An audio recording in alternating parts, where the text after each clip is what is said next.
आइए, मुझे कतई आपके बीच ये नहीं बताना है कि मैं किससे बुला रहा हूँ, लेकिन नाम लेना तो ज़रूरी होता है। मैं चाहता हूँ कि डॉक्टर अखिलेश मिश्र से दरख्वास्त की जाए। मोहब्बत की तालियों में ऐसी गूंज होना चाहिए कि अखिलेश पूरे मूड में आ जाए और अपने अशआर सुनाए।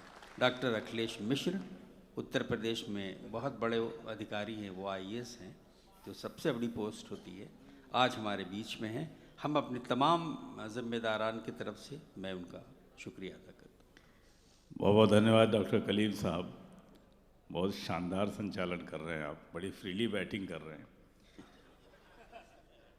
सोचा ये था कि जब मंच पे जाऊंगा तो आपको प्रणाम करूंगा, कहूंगा ये सभी को मुबारकबाद 26 जनवरी की जो आने वाली है। सोचा ये भी था कि कहूंगा कि ये मुल्क हमारा दूसरा मुल्क है जो कभी हमें सजाता है, कभी हम इसी सजाते हैं। आहा हा, भाई क्या अच्छी बात कह दी अखिलेश जी, वाह वाह वाह वाह। सोचा ये भी था कि सलाउद्दीन साहब की तारीफ़ करूंगा कि वो इतना अच्छा मुशायरा करते हैं। एक बात बताऊं सर अंदर की, जो मुझे नहीं बतानी चाहिए। हम लोगों को जब अपना देश छोड़ के किसी दूसरे देश में आना पड़ता है तो हमें मुख्यमंत्री के यहाँ से परमिशन लेनी पड़ती है अधिकारी के रूप में। मैंने 2 फाइलें मुख्यमंत्री को भेजी, एक मुझे ताइवान जाना था, वो फाइल मेरी रिजेक्ट हो गई, पैसा बचाना चाहती है सरकार। हमने दूसरी फाइल भेजी, उसमें सलाउद्दीन साहब का पैड लगाया कि साहब मुझे गणतंत्र दिवस पे जाना है। सलाउद्दीन साहब 16 साल से मुशायरा करा रहे हैं, उसमें मैं जाऊंगा। हुकूमत बदली है, उन्होंने मुझे पुरानी फाइलें सारी निकाल डाली कि पहले भी गया है क्या, क्या 16 साल से वास्तव मुशायरा हो रहा है। हाय हाय हाय। मैंने कहा साहब अनवार साहब से पूछ लेना। आहा हा हा, वाह वाह वाह वाह वाह वाह। और सलाउद्दीन साहब, एक बात मैं मन से भी कहना चाहूँगा, जो आपका परिवार है, कहीं न कहीं इस मुशायरे से, जिसकी अगले साल की तैयारी अभी कुछ दिनों बाद अभी शुरू हो जाएगी 2 बजे से, इससे आपका परिवार जुड़ा है, यहाँ के लोग जुड़े हैं, आपके मित्र जुड़े हैं, अरुण जी जुड़े हैं, अजीज़ुर रब साहब जुड़े हैं, जिनका मैं नाम ले लूँगा बहुत लंबी हो जाएगी। कहीं न कहीं वो संस्कार आपने उनमें डाले हैं जिससे हम लोग प्रभावित होते हैं बहुत ज़्यादा। बहुत सी बातें कहनी थी, लेकिन मैं कहना ये चाहूँगा कि आप लोग हाशिम फिरोजाबादी की बात तो मत जाना है कि नहीं। इन्होंने पहले कहा कि लड़कियों पे मरना छोड़ दो, फिर कहा कि उसको पागल बनाऊंगा, मैं ही बनाऊंगा, आप उसको जलाऊंगा, यहाँ तक कह डाला कि जाल बांधा है, रुमाल बांधा है। पहले कहा था छोड़ दो लड़कियों पे मरना, इनके बात पे मत आना। हमारे यहाँ बाबा जी लोग यही कहते हैं कि माया मोह छोड़ दो, सब धन दौलत छोड़ दो। वाह। फिर कहता है इधर दे दो, मुझे दे दो। वाह। यहाँ तक कि आशा राम से राम निकाल के उसको भी आशा बनाना चाहते हैं। अच्छा है, क्या कहने, वाह वाह वाह वाह। ये हाशिम की बातों में मत आना, मुझे नहीं पता था कलीम साहब मुझे इतनी जल्दी बुला देंगे, लेकिन मुझे याद आ गया कि ये सब बातें ये कह रहे थे, तो सोचा कुछ और था, इसलिए मैं ये जरूर बात कर रहा हूँ, इनकी बातों पे मत आना। जिसको जहाँ मरना है मरे, मैं आपकी मदद करूँगा। इसके पहले कि इस बात पे आऊँ, चूँकि हमारा देश आज़ाद है, हमारा देश स्वतंत्र है, गणतंत्र है, हमने कानून बनाया, हमने लोगों को, अपने देशवासियों को बताया कि देखिए अब हम स्वतंत्र हैं। हमने संविधान बनाया, अम्बेडकर जी की मूर्तियाँ सब जगह लगाई, उनकी तारीफ की, एक अदालत बनाई, अदालत में एक मूर्ति खड़ी की, एक महिला की मूर्ति, उसकी आंखों में पट्टी बांधा, हाथ में तलवार दिया, एक हाथ में तराजू दिया और कहा ये न्याय है, ये न्याय करेगी। कल मैं अखबार में पढ़ रहा था, एक बच्चा आया जो ताजमहल में जब अटैक हुआ था, उसमें वो छोटा था, उसके घर वाले मर गए थे उसमें, करीब 10-12 साल में जब बच्चा आता है तो उसने एक बात कहा कि अब मुझे भारत में आने से डर नहीं लगता, और सारे रिसाल उसकी तारीफ कर रहे थे। हम कहाँ से कहाँ पहुँच गए इस गणतंत्र में। खुद पर सवाल उठाना जरूरी है। एक सवाल मैं अपनी व्यवस्था पे उठाता हूँ, जिसका मैं खुद एक अंग हूँ, उठाता हूँ, फिर अपनी बात कहूँगा जो हाशिम ने कही थी कि अब अदालत में खड़ी मूरत रुआंसी हो रही है। अब अदालत में खड़ी मूरत रुआंसी हो रही है, रो नहीं सकती अदालत है, किताबों में लिखा है। वाह वाह। अब वाह, अदालत में खड़ी मूरत रुआंसी हो रही है, रुआंसी हो रही है। अब कहाँ इस मुल्क में कातिल को फांसी हो रही है। क्या कहने हैं, क्या कहने हैं अखिलेश जी, क्या कहने हैं अखिलेश जी, वाह वाह वाह। मैं अपने देश से इस 16वें प्रोग्राम में अपने खुद से कहना चाहता हूं कि जो कानून हमने ही बनाए हैं उसको हम क्यों नहीं लागू कर पाते। अब अदालत में खड़ी मूरत रुआंसी हो रही है, अब कहाँ इस मुल्क में कातिल को फांसी हो रही है। और अब नहीं महफूज मस्जिद, घर में ही पढ़ लो नमाज। क्या कहने। पहले मंदिरों में विस्फोट हुआ करते थे, हमने मुसलमान भाइयों को बंद कर रखा है, हम जांच कर रहे हैं। फिर मंदिरों में मस्जिदों में विस्फोट शुरू हो गए, हमने साध्वी को बंद कर रखा है, और लोगों को बंद कर रखा है, असीम आनंद को बंद कर रखा है, हम जांच कर रहे हैं। विस्फोट हो रहा है, हम जांच कर रहे हैं। अब नहीं महफूज मस्जिद, घर में ही पढ़ लो नमाज। मंदिरों मस्जिद में भी जामा तलाशी हो रही है। क्या कहने। मंदिरों मस्जिद में भी जामा तलाशी हो रही है। और इस धमाके में मरे जो हिंदू हैं या मुसलमान, इस धमाके में मरे जो हिंदू हैं या मुसलमान, लाश की गिनती भी अब कितनी सियासी हो रही है। क्या कहने। वाह वाह वाह। इस धमाके में मरे जो, भाई कलेजा चाहिए। सच जब बोलने खबर के आती लिए। है कि वाह, विस्फोट वाह, हो गया तो वायरलेस पे ये नहीं पूछा जाता है कौन मरा, टेलीफोन पर के पूछा जाता है कि हिंदू मरे हैं कि मुसलमान मरे हैं। ये हमारी सियासत है, हमारा खुद शासन है। इस धमाके में मरे जो हिंदू हैं या मुसलमान, लाश की गिनती भी अब कितनी सियासी हो रही है। और ये शेर देखिएगा कि प्रवचनों में गुरुजी के शेख की तकरीर में, प्रवचनों में गुरुजी के शेख की तकरीर, प्रवचनों में गुरुजी के शेख की तकरीर में ये मजहबी चट्टान पे खंजर तराशी हो रही है। प्रवचनों में गुरुजी के शेख की तकरीर में ये मजहबी चट्टान पे खंजर तराशी हो रही है। और ये शेर देखिएगा, अभी हमारी अदालतों ने बड़ा प्रश्न खड़ा कर दिया अपने ऊपर ही, वहां मैं आपको ले चलता हूं कि कौन हाकिम तय करेगा कि यहाँ कातिल है कौन। कौन हाकिम तय करेगा कि यहाँ, कौन हाकिम तय करेगा कि यहाँ कातिल है कौन। फैसले में बस यही मुश्किल जरा सी हो रही है। भाई वाह वाह वाह वाह वाह वाह, ये तो बहुत करंट टॉपिक है भाई, जिंदाबाद। वाह। कौन हाकिम तय करेगा। एक दिन बयान आता है कि साहब तय हो गया, अदालत का पूरा सम्मान है। दूसरे दिन कहा कि अभी नहीं तय हो रहा, अभी हो रहा है। आज नेट मेरा काम नहीं कर रहा, पता नहीं हुआ कि नहीं हुआ। कौन हाकिम तय करेगा कौन है कातिल यहाँ।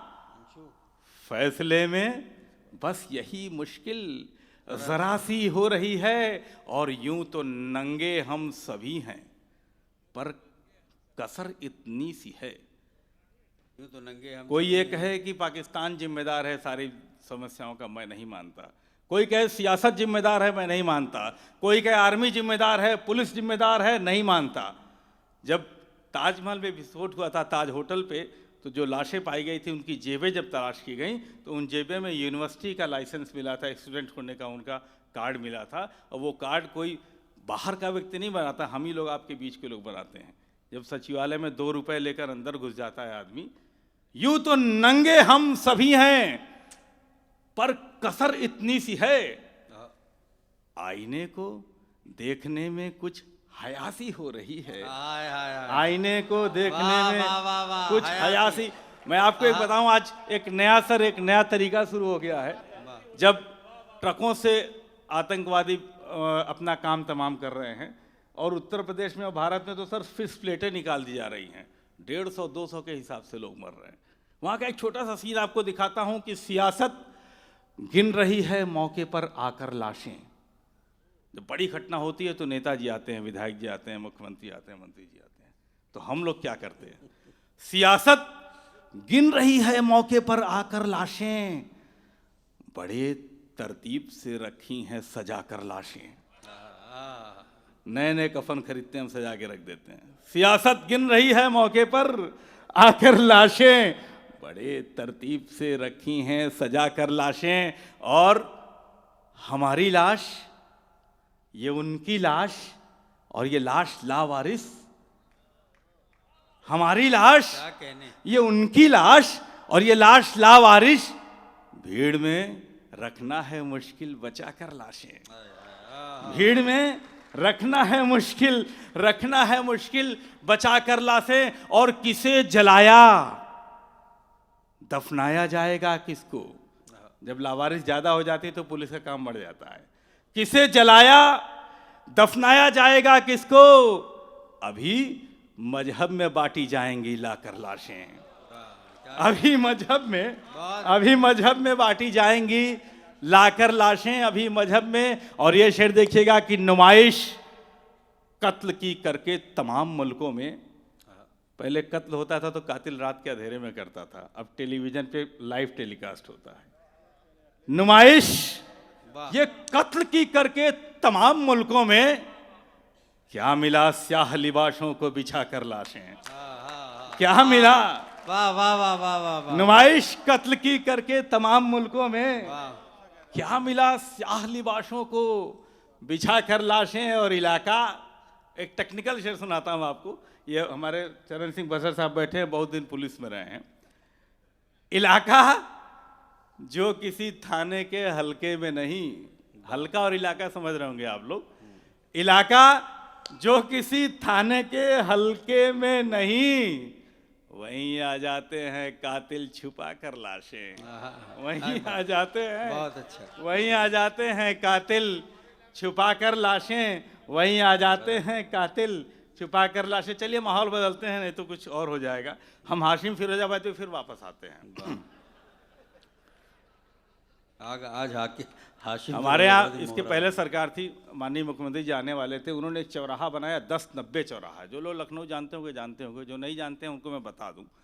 10-90 चौराहा इसलिए बनाया गया कि जब किसी लड़की को कोई छेड़ेगा तो हाशिम के खिलाफ शिकायत 10-90 पे होगी, तो पुलिस अपना काम करेगी, बड़ा उसकी ऐसी तैसी करेगी।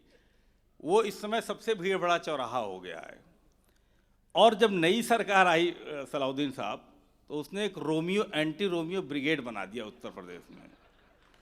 उत्तर प्रदेश में मोहब्बत करना बड़ा मुश्किल काम हो गया है। क्या कहना। वाह। एंटी रोमियो मतलब अब तो मेरी पत्नी भी आई है, आप लोग बताए था, ताली बजा दीजिए उसके लिए, मेरी धर्म पत्नी भी आई हुई है। ये भी मैं सोच के आया था कि बताऊंगा, भूल गया। अखिलेश जी बुड्ढों को मायूस मत तो कीजिए। तो होता क्या है सर, हाँ हाय हाय हाय हाय। वाह वाह वाह। कल दादा ने कहा कि हम आपके शेर को दाद नहीं दे पा रहे हैं, लेकिन आपकी हिम्मत को दाद देते हैं। उसमें मेरा क्या जाएगा, कहीं फंसूंगा तो ये भी बैठे थे वहीं पे। और ये बात कही भी थी, इसको रिकॉर्ड कर लिया जाए। वाह वाह। तो हुआ ये कि एक रोमियो पकड़े गए सर, वहां से शुरू करता हूँ अपनी बात। हाशिम की तरफ देखिएगा, सुनिएगा मुझे आप लोग। तो सिफारिश मेरे पास आई कि साहब वो एक लड़की पकड़ ली गई एक लड़के के साथ, उसको छुड़वा दीजिए। तो हमने कहा यार ठीक है यार, पुलिस पकड़ती है छोड़ देती है, आज तक कोई उस अपराध में बंद नहीं हुआ, जेल नहीं गया, पकड़ लेती है, समझा बुझा छोड़ देती है, आगे से मोहब्बत मत करना। तो मानता कोई नहीं है। तो वो लड़का भागा हुआ मेरे पास आया, हमने कहा क्या हो गया, कैसा, वो पकड़ ली गई। तो हमने कहा तुम कहाँ थे, कैसा, अब हजरागंज में जाम था, फंस गया साहब, दूसरे के साथ पकड़ ली गई। अरे क्या कहने। वाह वाह वाह वाह वाह वाह वाह। ओह कहा साहब देर हो गई, मेरी कोई गलती नहीं है साहब, वो दूसरे के साथ पकड़ ली गई। तो हमने कहा कि तो क्या दिक्कत है तुमको, कैसा पकड़ ली गई तब तो ठीक है, लिखा पढ़ी भी हो रही जीडी में कि ये उसकी है साहब, है मेरी। मैं एकदम सही घटना बता रहा हूं। वाह। हम छुपाते रहे इश्क है, सुनिएगा साहब, बहुत अच्छी गजल है। वाह। हम छुपाते रहे इश्क है, वो जताते रहे इश्क है। क्या कहने। हम छुपाते रहे इश्क है, वो जताते रहे इश्क है, वो जताते रहे इश्क है। हम छुपा, बंद देखिएगा कि कैस जाने हम छुपाते रहे इश्क है, जाने मुझ में थी कोई कमी, हाँ, या मोहब्बत की रानाइयाँ। जाने मुझ में थी कोई कमी, जाने मोहब्बत के मुझ रानाइयाँ, में थी कोई कमी, या मोहब्बत के या मोहब्बत की रानाइयाँ। जाने क्यों वो मुझे उम्र भर आजमाते रहे, इश्क है। क्या कहने? जाने क्यों वो वाह, मुझे वाह। उम्र भर बहुत अच्छा है। आजमाते रहे, इश्क है। और जो कच्चे इश्क वाले हैं उनकी एक दास्तान सुनाता हूं कि हर मुलाकात पे आपसे यूं तो बातें बहुत सी हुई, हर मुलाकात पर आपसे यूं तो बातें हर बहुत सी हुई। मुलाकात पे आपसे यूं तो बातें बहुत सी हुई, पर जो कहना था कह ना सके, ओहो, पर जो कहना था कह ना सके, हिचकिचाते रहे, इश्क है। पर जो कहना था कह ना सके, वाह वाह वाह वाह, हिचकिचाते रहे, इश्क है। हम छुपाते रहे। एक बंद और सुनाता हूँ, आप लोग दुबई आए हो, जी, अच्छा। हम लोग भी अपने घर से दूर रहते हैं। अम्मा फोन करती है सुबह सुबह, पूछती है बेटा खाना खाया क्या। बाबूजी फोन करते हैं तो हिदायत देते हैं कि देखो किसी से लड़ना मत, बहुत झगड़ा करते हो तुम। हम अपने तरीके से रहते हैं, आप भी घर से दूर रहते हो, आपकी अम्मा भी फोन करती। वहां से एक लाइन उठाता हूं कि जिन परिंदों की परछाइयां हम जमी पर पकड़ते रहे। क्या अच्छा मिसरा है, वाह वाह वाह वाह।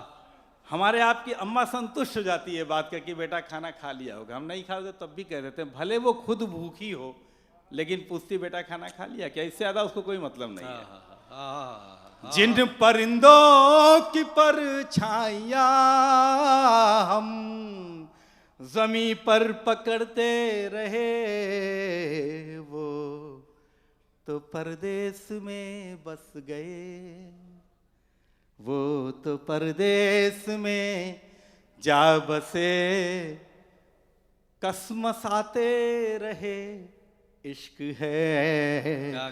वो तो परदेश में जा बसे, वाह वाह वाह, कसमसाते रहे, इश्क है। हम छुपाते रहे। और ये बंद देखिएगा जी, इरशाद। कि या मेरी गुस्ताखियां आप पर। सलाउद्दीन साहब मुशायरा कराते हैं, ये तो 16 साल से करा रहे हैं, मैं तो 4-5 साल से कर रहा हूँ। हमारी पत्नी से रोज झगड़ा होता है कि क्या करते रहते हो, IAS गिरी नहीं करते हो, यही सब करते हो।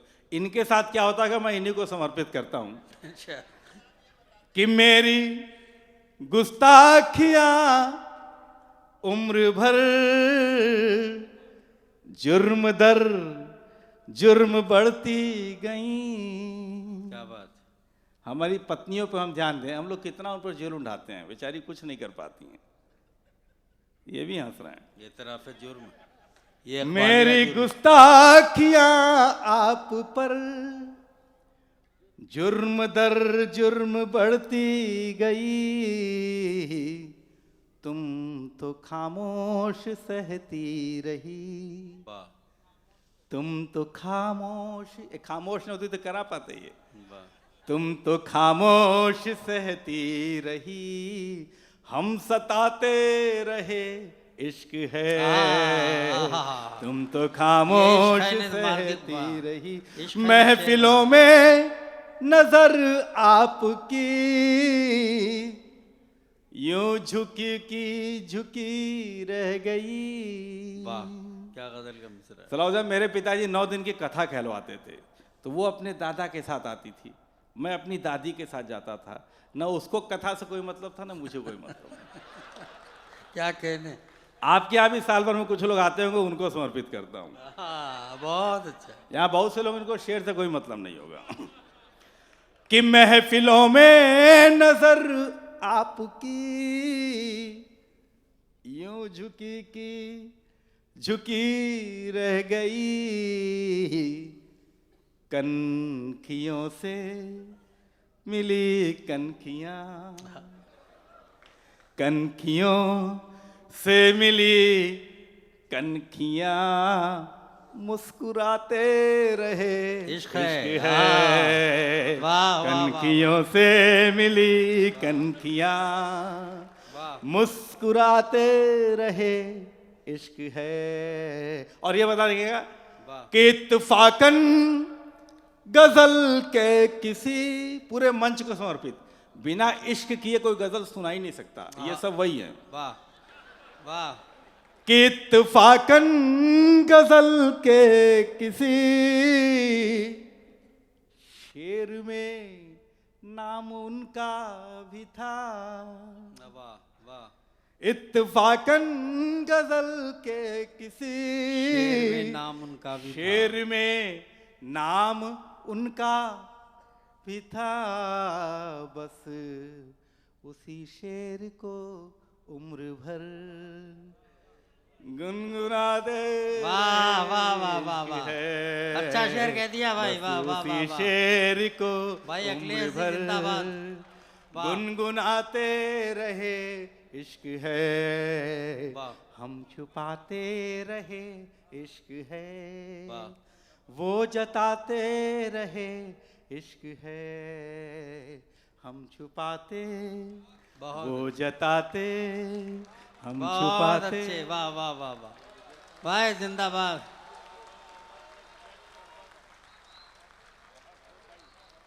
बहुत अच्छे। बहुत